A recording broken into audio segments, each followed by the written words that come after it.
saya katakan isinya itu sama penting dengan cara menyampaikan. Jadi kalau terlalu serius dengan substansi, kita bisa missing the point. Orang-orang pintar itu gagal mempengaruhi orang lain karena terlalu serius dengan substansi, lupa cara menyampaikan. Orang menulis latar belakang dengan dasar hukum. Kalau orangnya itu tidak taat hukum, kan nggak tertarik dengan dasar hukum. Atau orangnya itu sadar bahwa hukum itu hanya pasal yang dipilih untuk menjustifikasi tindakan. Serius, hukum itu hanyalah pasal yang kita pilih untuk menjustifikasi tindakan. Ada sekian banyak pasal yang kita bisa ambil. Dan kalau Anda terlalu serius dengan pasal-pasal, bisa jadi nggak menarik. Latar belakang biasanya kan mengacu pada dasar hukum.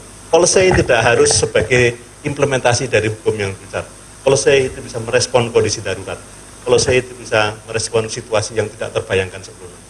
Sehingga policy brief ini bisa juga dimaksudkan sebagai instrumen untuk menghasilkan kegelisahan orang banyak. Nah, namanya agenda setting, proses mengagendakan perubahan secara politik artinya adalah menciptakan kegelisahan. Sehingga tadi tendensius itu artinya justru membuat orang gelisah. Oh iya ya, ada masalah ya. Sehingga tendensius itu artinya mensituasikan orang yang kita pengaruhi dalam masalah yang kita ingin. Itu tendensius, dan untuk bisa membuat tendensius, pinter-pinternya kita membuat paragraf pengantar, latar belakang, pendahuluan itu, latar belakangnya. Policy brief itu secara politik sebenarnya adalah instrumen untuk menghasilkan kegelisahan. Buatlah policy maker gelisah. Dan kalau gelisah kan, dan saya harus gunakan kewenangan saya supaya orang tidak lagi gelisah, atau supaya saya sendiri tidak terjerat dalam penyalahgunaan. Itu apa? Yang dimaksud dengan provokatif. Nah, oleh karena itu provokatif juga harus lihat-lihat karena ada target audiens. Nah, model atau gaya policy brief yang dikeluarkan oleh FKUGM itu selalu dideklar siapa target grupnya. Bisa jadi target group itu tidak diungkap secara eksplisit, boleh-boleh saja. Tapi sebetulnya jelas siapa yang di alamat dari, tidak ada kewajiban untuk mendeklar target grupnya, tetapi ketika kita menulis memang harus ada kesadaran siapa yang kita sedang tuju. Oleh karena itu kalau memprovokasi juga harus hitung-hitung. Tujuannya tadi bukan untuk menghasilkan kegelisahan orang banyak, tapi kemudian targetnya adalah supaya pejabat-pejabat itu terhindar dari korupsi. Nah, penyalahgunaan ini kan demi dirimu sendiri loh. Kalau Anda tidak hati-hati sebagai penentu aturan, ibaratnya sebagai wasit sekaligus sebagai pemain, kira-kira gitu loh. Kalau wasit nyambi pemain itu kira-kira nanti adil gak? Nah, metafora wasit dan pemain itu bisa dipakai. Namanya tes kesehatan itu adalah wasit sekaligus pemain. Ini kan cara untuk memudahkan orang memahami masalah yang kita. Kalau itu yang terjadi, maka pelayanannya menjadi tidak adil. Meskipun saya tidak selalu setuju dengan itu. Secara ideologi saya nggak setuju dengan itu, tapi kalau itu yang menjadi ideologi yang silakan saja. Saya tidak boleh memaksakan ideologi yang satu. Oke, tendensius. Ya, tendensius tidak harus berarti jahat loh ya. Tendensius itu ada tendensi yang jelas. Nah, kita merancang policy brief supaya bisa menjadi instrumen untuk mempengaruhi orang lain. Masuk ke wilayah kebijakan, itu masuk ke wilayah politik, jangan salah. Berhadapan dengan dapat yang boleh ngeyel sama orang banyak, dan kalaulah salah, dia seringkali punya dasar hukum. Melakukan hal yang salah itu. Dapat itu bisa bersembunyi dari kesalahannya, karena selalu siap dengan dasar hukum terhadap apapun yang dia lakukan. Itu kalau ada dasar hukum yang berbeda, maka kontradiksi antar dasar hukum itu juga ada baiknya. Bukan sehingga kita bisa mendelegitimasi dasar hukumnya yang kita ingin serang atau kita ingin ujuk. Jadi misalnya biasanya yang diacu oleh Pemda adalah tentang ini. PP ini sebetulnya menyisakan kosong atau memiliki kontradiksi atau berseberangan dengan PP yang mana. Ya, harmonisasi aturan perundang-undangan dan ini cara menulis tata. Di sini ada politik di balik profesionalisme. Orang yang mempelajari kebijakan kan kemudian kebijakannya harus begini. Jadi dari segi teori kebijakan, kalau regulator dengan operator itu satu tangan, itu seperti wasit main perangkat jadi pemain, itu tidak adil.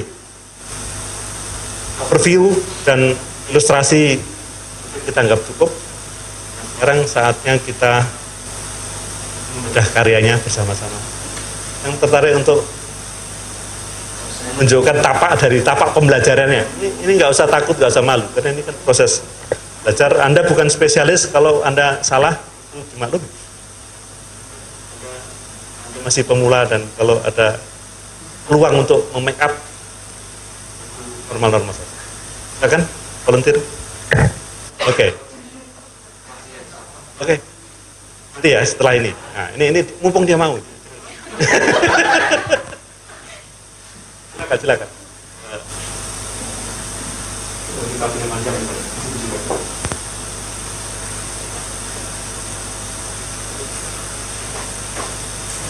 Jadi polisi brief ini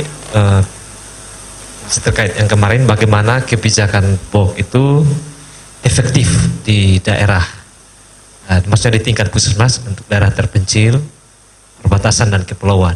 Karena di kesehatan itu salah satu isu menuju tahun 2019 itu adalah penguatan di daerah-daerah DTPK. Cahyani ini di Bandung juga. Kesimpulan terakhirnya itu unsuccessful implementation dan tidak memberi dampak yang signifikan. Nah, oleh karena berbagai permasalahan itu di level puskesmas, maka untuk pemerintah pusat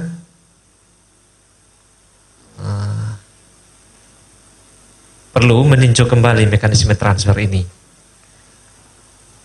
Sebelumnya di paragraf di atas saya sudah sampaikan mengenai problem-problem implementasi kebijakan selain keterlambatan dengan menggunakan mekanisme tugas pembantuan.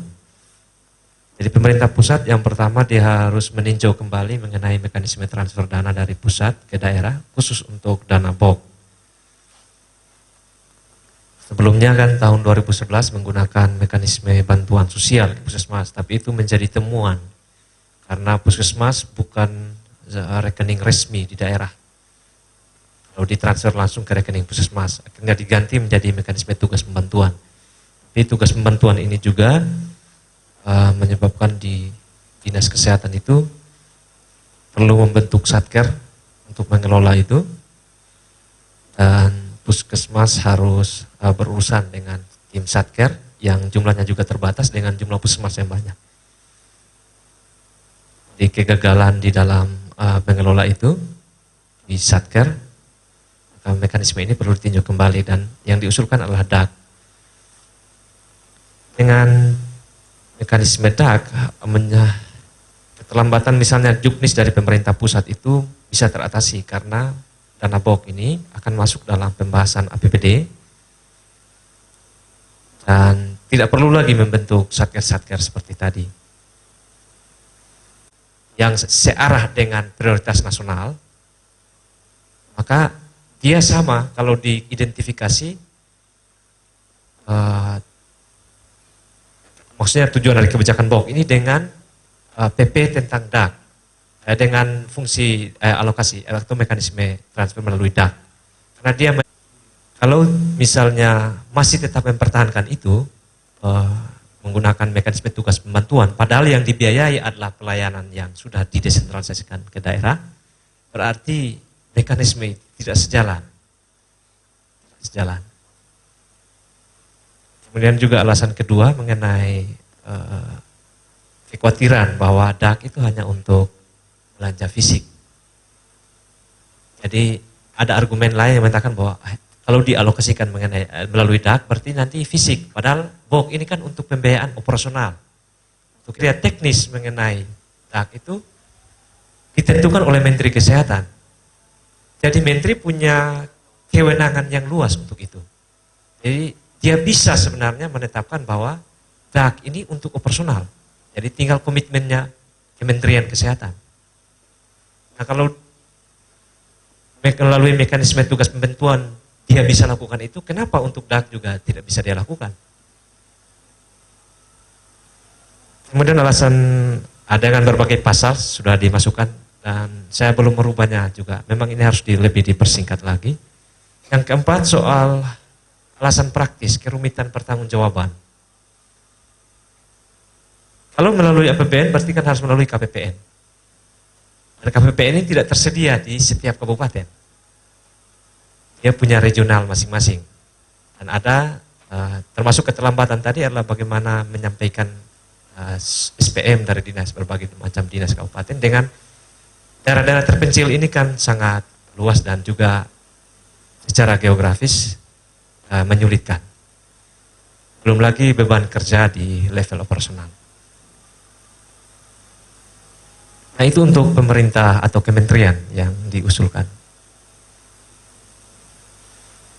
Kalau untuk kabupaten, kalau seandainya pemerintah pusat tetap mempertahankan mekanisme transfer anggaran melalui tugas pembantuan, maka yang harus dilakukan oleh pemerintah kabupaten adalah pengelolaan satker yang harus diperbaiki. Karena satker baru bisa bekerja setelah ada surat keputusan dari bupati. Dan penetapan orang-orang yang duduk di dalam satker itu juga ada unsur politisnya.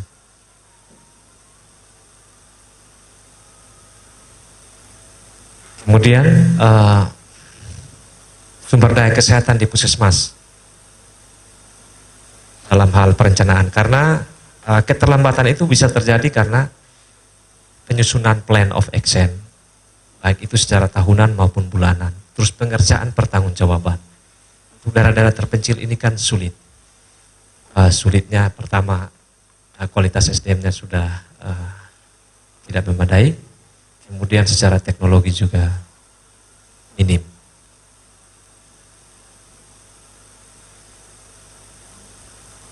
Yang berikutnya di level puskesmas, dinas kesehatan, kalau keterlambatan itu masih terjadi dengan mekanisme transfer tugas pembantuan, mungkin perlu mengefektifkan soal perencanaan musrenbang. Jadi semakin banyak orang yang terlibat di dalam proses perencanaan di level puskesmas, mungkin akan meningkatkan ownership terhadap kegiatan itu.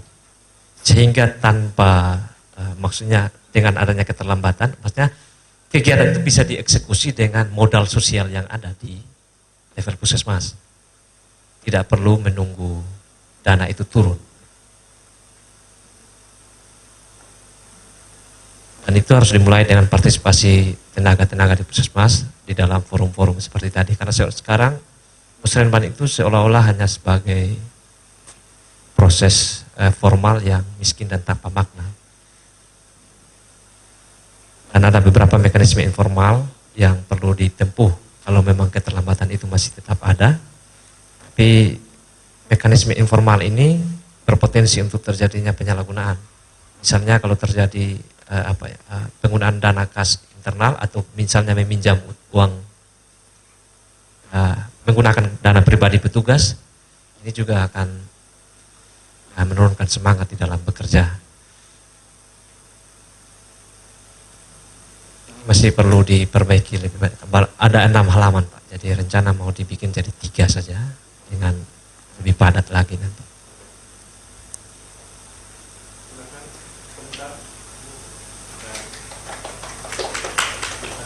Saya hanya ingin mengatakan bahwa ketika kita menyampaikan pesan dalam policy brief, kita mulai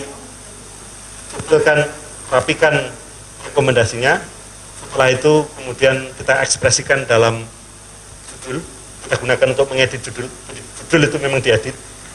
Jadi jangan berkecil hati kalau judulnya dimodifikasi. Yang kedua, dengan kesadaran tentang rekomendasi yang kita buat dengan judul itu, maka kemudian kita merapikan latar belakangnya.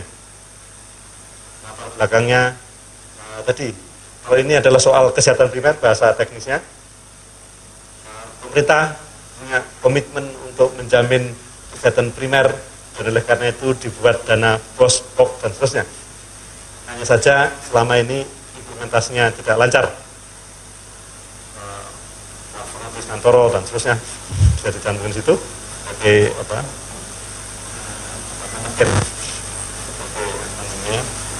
menentukan kesahihan dari klaim Anda. Sandaran klaimnya itu kira-kira begitu. Itu kalimat pertama. Nah, dalam rangka untuk mengoptimalkan, dalam rangka untuk menjamin efektivitas, terutama di daerah-daerah yang sulit, ada telah yang menunjukkan sumber ketidaklancaran itu. Ketidaklancaran itu karena ini solusinya 1, 2, 3, 4. Nah, dengan begitu kolaborasi dari masing-masing pointer itu relatif bisa diikuti. Nah, untuk mendetailkan narasi tadi, kita bisa membuat skema, karena tadi kan bicara aluran atau mekanisme dan aliran. Kita bisa bikin flowchart menunjukkan bottleneck-nya di mana. Saya tidak boleh menghakimi terlalu jauh dan kemudian Anda nggak pede lagi. Ya, saya tidak boleh terlalu judgmental. Kalau saya brief yang sudah didasari kejelasan formula atau rumusan kebijakan, itu memungkinkan kita bisa membuat judul secara lebih rasional, konkret, komunikatif. Tapi jangan menunggu semuanya itu selesai sejak awal. Judul itu selalu direvisi seiring dengan isinya yang terus semakin. Jadi kalau memang belum akurat, saya punya tradisi mengubah judul itu sambil memikirkan isinya, sehingga ketika judul file di komputer saya itu biasanya kan mengambil kalimat pertama judul, itu sekali nggak cocok dengan isinya. Kita selalu mencocokkan isi dengan itu. Saya selalu mencocokkan substansi dengan bungkusnya, judul itu bungkusnya. Supaya saya cocok, maka proses kita menulis, proses kita memformulasikan itu menjadikan pesannya menjadi lebih akurat, sehingga jangan merasa salah kalau judul itu ditajam di reformalisasi terus seiring dengan ketajaman analisis kita. Nah, kalau sudah ada draft, maka judulnya itu direvisi paling awal setelah ada keputusan formula kebijakan. Yang kedua, supaya substansi kebijakan yang mau kita sampaikan itu terkomunikasikan dengan baik, tantangannya adalah membuat pengantar. Maka boleh ada judul ini, boleh tidak.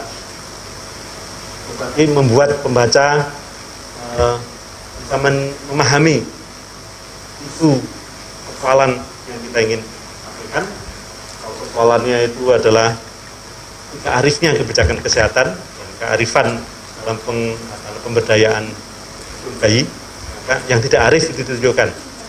Maka latar belakang itu bisa berisi kritik terhadap yang sudah ada, bisa hasil evaluasi yang sudah ada, bisa konflik aturan perundang-undangan atau apa.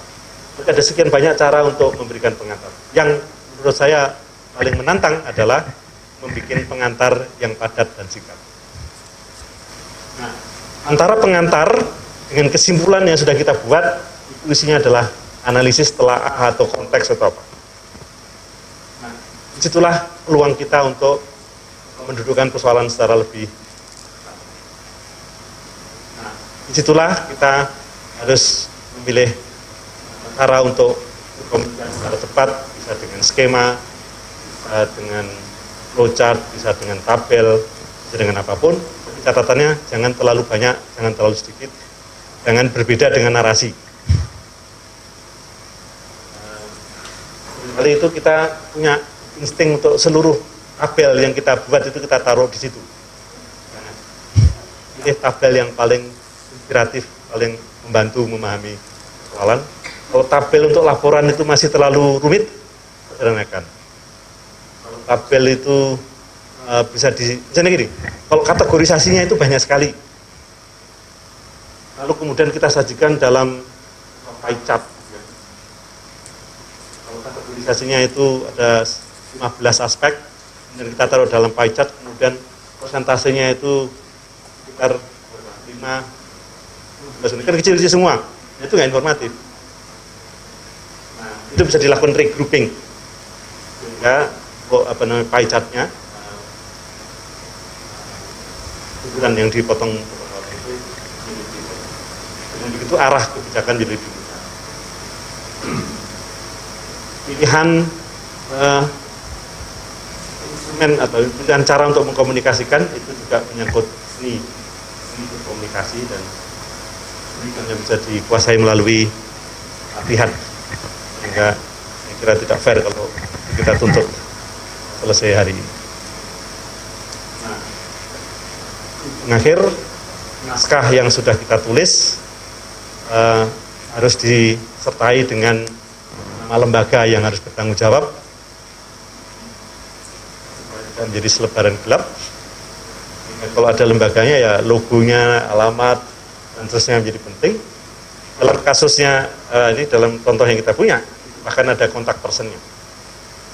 Kalau mau tanya lebih lanjut itu siapa yang harus dihubungi, ada alamat handphone, ada alamat email, dan sebagainya. Supaya menarik, bisa dengan pilihan warna yang menarik, pilihan font yang jelas harusnya. Tapi kalau lembaganya itu sudah punya tradisi membuat policy brief, harus ada cara khas, ada semacam trademarknya. Oh, ini policy briefnya PKMK.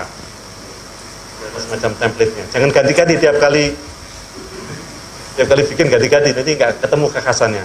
Jadi meskipun ada topik tertentu yang kita buat, ini ada semacam pamor citra lembaga yang kita buat, dan itu adalah persoalan pemilihan warna, konfigurasi garis, dan seterusnya. Itu sekali itu dibuat, itu biasanya akan mengunci pilihan-pilihan. Dengan begitu, profesionalisme lembaga kita sebagai produsen policy brief itu juga bisa dilacak. Kalau policy briefnya itu nggak cocok ideologinya, kemarin bela ideologi ini bela ideologi ini, kita akan kehilangan kredibilitas. Menjual policy sesuai dengan pasar. Ini keberpihakan. Jadi kontradiksi bukan satu dengan lain. Oleh karena itu, kalau ini produk dari sebuah lembaga, sebaiknya mengikuti pilihan-pilihan ideologis. Tadi misalnya ini kearifan lokal yang tidak harus dikontraskan, dibunuh oleh medis. Ini kan ideologis. Sehingga kalau memang ada pilihan-pilihan ideologis itu kan harus konsisten dari satu naskah. Saya berharap ini semua menjadi bahan untuk latihan selanjutnya. Saya senang jika masih dilibatkan untuk melihat produk akhirnya. Akankah? Ini produk provokasi. Saya akan dengan senang hati belajar, karena orang belajar ilmu kebijakan, tapi orang ospol nggak belajar ilmu kedokteran. Cara saya untuk mencuri ilmunya kedokteran dengan cara begitu. Kesehatan masyarakat.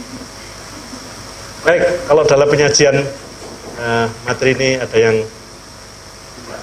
tidak berkenan, ya mohon maaf. Istirahat. Sampai ketemu di kesempatan lain.